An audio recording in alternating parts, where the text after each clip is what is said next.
Unbeatable price পয়েন্টে MI launch করলো MI এ সিরিজের তৃতীয় সংস্করণ এমআই A3 এবং যে প্রাইসটা রাখা হয়েছে সত্যি অবাক করার মতো 12,999 টাকা, যা শুনে কিন্তু সত্যিই আমরা চমকে গেছিলাম। এর জন্য অবশ্যই শাওমিকে একটি বিগ থামস আপ। কিন্তু শুধুমাত্র প্রশংসা করার জন্য আজকের ভিডিওটি কিন্তু নয়। আজকের ভিডিওতে আমরা এমআই A3 সম্পর্কে বেশ কিছু উইক পয়েন্ট জেনে নেব। যদি আপনি ফোনটি কেনার কথা ভাবেন অবশ্যই আজকের ভিডিওটি পুরোটা দেখুন, আপনার সমস্ত ডাউট কিন্তু ক্লিয়ার হয়ে যাবে। প্রত্যেকটি ফোনের শুধুমাত্র ভালো দিক থাকবে, খারাপ দিক থাকবে না, এটা কিন্তু হতে পারে না। আপনার 10,000 টাকার বলুন বা 1 লাখ টাকার ফোন, প্রত্যেকটি ফোনে কিছু না কিছু উইক পয়েন্ট থাকবে। আর আপনি যে ফোনটি কিনতে চাইছেন সেই ফোনটি শুধুমাত্র ভালো দিক দেখবেন, খারাপ দিকগুলো দেখবেন না, এটা কিন্তু করবেন না। অবশ্যই খারাপ দিকগুলো জেনে নিন, তবে কিন্তু আপনার ওই ফোনটি বেছে নেবেন। তাহলে চলুন না দেরি না করে আজকের ভিডিও শুরু করি। ভিডিওটি যদি ভালো লেগে থাকে, হেল্পফুল মনে হয়, অবশ্যই এটি লাইক করবেন, কমেন্ট করবেন এবং বন্ধুদের সাথে শেয়ার করবেন। আর আপনি যদি আমাদের নতুন বন্ধু হন, নিচের দিকে দেখুন সাবস্ক্রাইব লেখা ছোট্ট রেড কালারের যে বাটনটি আছে ওটাকে অবশ্যই প্রেস করে দিন। সাথে সাথে বেল আইকন এবং তার পাশে অল নোটিফিকেশন যে আইকনটি আছে ওটাকে অবশ্যই প্রেস করুন, যাতে আমাদের নেক্সট কোনো এপিসোড আপনার মিস না হয়ে যায়। আসুন আজকের ভিডিও শুরু করি।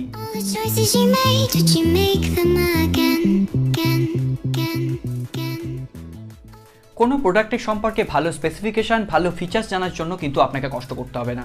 সেখানে বিভিন্ন বিজ্ঞাপন আপনি দেখতে পাবেন, বিভিন্ন পেইড ইউটিউবার্স আছে যারা কিন্তু আনবক্সিং করেছেন, তারা কিন্তু সবসময় ভালো দিকটাই আপনাদের সামনে তুলে ধরবেন।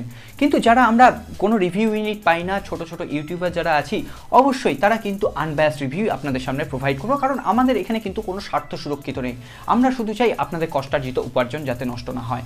এর জন্য আমরা কিন্তু এই ধরনের এপিসোড প্রত্যেকটি ফোনের জন্যই নিয়ে আসি। এগুলো পুরো আমাদের আনবায়াসড রিভিউজ, সেগুলোই আপনাদের সামনে তুলে ধরবো। আপনারা একমত হলে অবশ্যই কিন্তু একটি লাইক করে দেবেন, আপনাদের বুঝতে সুবিধা হয় আপনারা ভিডিওটি কেমনভাবে নিচ্ছেন। প্রথমে যে উইক পয়েন্টটি নিয়ে আমরা কথা বলবো তা হলো এর ডিসপ্লে কোয়ালিটি। এখানে আপনাকে দেওয়া হচ্ছে 6.1 ইঞ্চি HD+ ফুল অ্যামোলেড ডিসপ্লে এবং সাথে সাথে আপনি ডিউ ড্রপ নচ দেখতে পাবেন, খুবই আকর্ষণীয়। এই যে ফোনটির সাইজ কিন্তু খুব একটা বড় নয়, খুব একটা ছোট নয়, একদম কম্প্যাক্ট ডিজাইন। এছাড়াও পেছনের দিকে থাকছে পলিকার্বনেট নয়, একদম গ্লাস বডি ডিজাইন। এই 15,000 টাকার প্রাইস সেগমেন্টে একমাত্র রেডমিকেই দেখবেন যে গ্লাস বডি ডিজাইন প্রোভাইড করছে। তো যেটা প্রশংসা করার জিনিস, অবশ্যই প্রশংসা করব। কিন্তু এখানে আপনাকে দেওয়া হচ্ছে HD+ ডিসপ্লে, যেটি আপ টু 720p রেজুলেশন পর্যন্ত সাপোর্টেড। আপনি যদি ইউটিউবে কোনো ভিডিও দেখতে চান তাহলে কিন্তু আপনি 1080p তে কোনো রকম ভিডিও দেখতে পাবেন না। এছাড়াও এর গ্লাস প্রোটেকশন হিসেবে কর্নিং গরিলা গ্লাস 5 এর প্রোটেকশন থাকছে, তো সেটা সব কিছু ঠিক আছে। কিন্তু এখানে যদি আপনাকে ফুল HD ডিসপ্লে দেওয়া হতো অবশ্যই বেটার হতো। এবং 12,000 থেকে 13,000 টাকার প্রাইস রেঞ্জের একটি ফোন, সেখানে ফুল HD ডিসপ্লে নেই, এটা কিন্তু আমি মানতে পারছি না। অবশ্যই উইক পয়েন্ট কিনা একবার কমেন্ট বক্সে লিখে জানিয়ে দেবেন। এরপর যে উইক পয়েন্টে নিয়ে কথা বলবো সেটি অনেকজনের জন্য উইক পয়েন্ট হতে পারে, আবার অনেকের জন্য কিন্তু এটা কোনো ম্যাটারই করবে না। এখানে আপনি কোনো রকম LED নোটিফিকেশন লাইট পাচ্ছেন না, অর্থাৎ যেটা ফোন বা SMS এলে আপনাকে বারবার নোটিফাইড করবে এই LED নোটিফিকেশন দিয়ে। এটা দেখবেন Redmi Note 7 Proতেও কিন্তু একদম বটম চিনে একটু হলেও ছোট জায়গা করে সেখানে LED নোটিফিকেশন দেওয়া হয়েছে।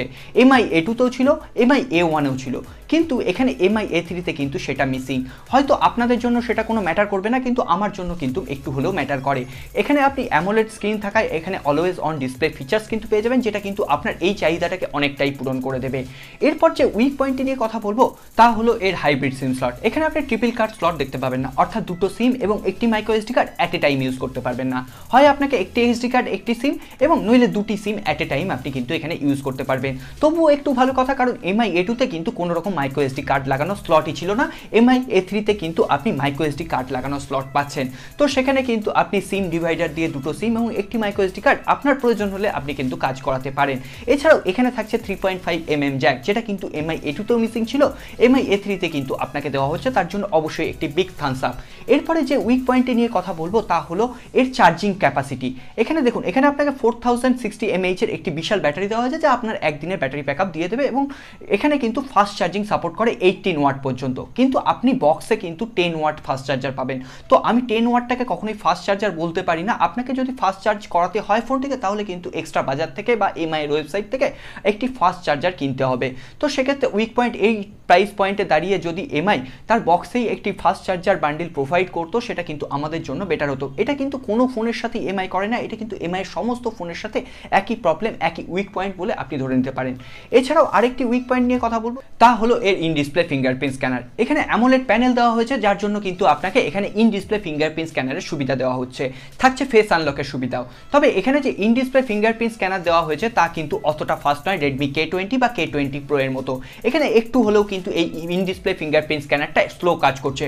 হয়তো নেক্সট কোনো আপডেটে MI A3-তে এটা সলভ হয়ে যাবে, কিন্তু এখনো পর্যন্ত ইন ডিসপ্লে ফিঙ্গারপ্রিন্ট স্ক্যানার কিন্তু 1 সেকেন্ডের ডিলে হচ্ছে। তো আমরা ফোনটিকে আনবক্সিং করব, এরপর সমস্ত ডিটেলস কিন্তু আপনাদের সামনে তুলে ধরবো। আপনি যদি আমাদের চ্যানেলে নতুন হয়ে থাকেন অবশ্যই সাবস্ক্রাইব বাটন এবং বেল আইকনটি কিন্তু প্রেস করতে ভুলবেন না। এরপর অনেককেই বলতে শুনলাম যে এখানে যে প্রসেসরটি দেওয়া হয়েছে স্ন্যাপড্রাগন 665 এই প্রাইস রেঞ্জে সেটি নাকি একদম ঠিক নয়, এর থেকে হায়ার কোয়ালিটির কোনো প্রসেসর পাওয়া উচিত ছিল আমাদের, কিন্তু আমি এসবকে একদমই মনে করি না। কারণ দেখুন রেডমি নোট 7 প্রো এর দাম 13,999 টাকা, সেখানে আপনাকে দেওয়া হচ্ছে স্ন্যাপড্রাগন 675 প্রসেসর, এখানে 1000 টাকা কম। তো স্ন্যাপড্রাগন 675 এর থেকে একটু লো কোয়ালিটি প্রসেসর কিন্তু স্ন্যাপড্রাগন 665।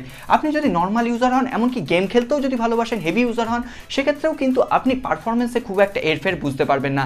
স্ন্যাপড্রাগন 660 বা 665 দুটোই কিন্তু ক্যাপাবল প্রসেসর হাই ক্যাপাসিটির গেম খেলার জন্য, পাবজি বা অ্যাসফল্টের মতো গেম এইচডি গ্রাফিক্সে খেলার জন্য। তো সেক্ষেত্রে আপনার কিন্তু যে আপনি ফোন ইউজার, সেক্ষেত্রে আপনার এই প্রসেসরে কিন্তু কোনো রকম প্রবলেম হবে না। তো সেক্ষেত্রে আমি বলবো এই প্রাইস রেঞ্জে এই প্রসেসরটি কিন্তু একদম ঠিক আছে, এটা কিন্তু কখনোই এই ফোনটির উইক পয়েন্ট হতে পারে না।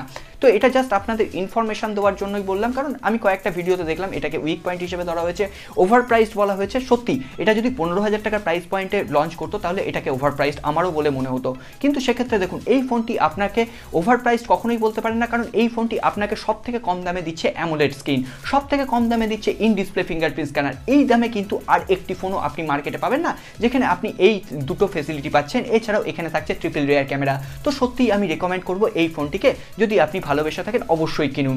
এছাড়াও এখানে আপনি স্টক অ্যান্ড্রয়েড 1 প্রোগ্রামের কিন্তু অভিজ্ঞতা পেতে পারেন।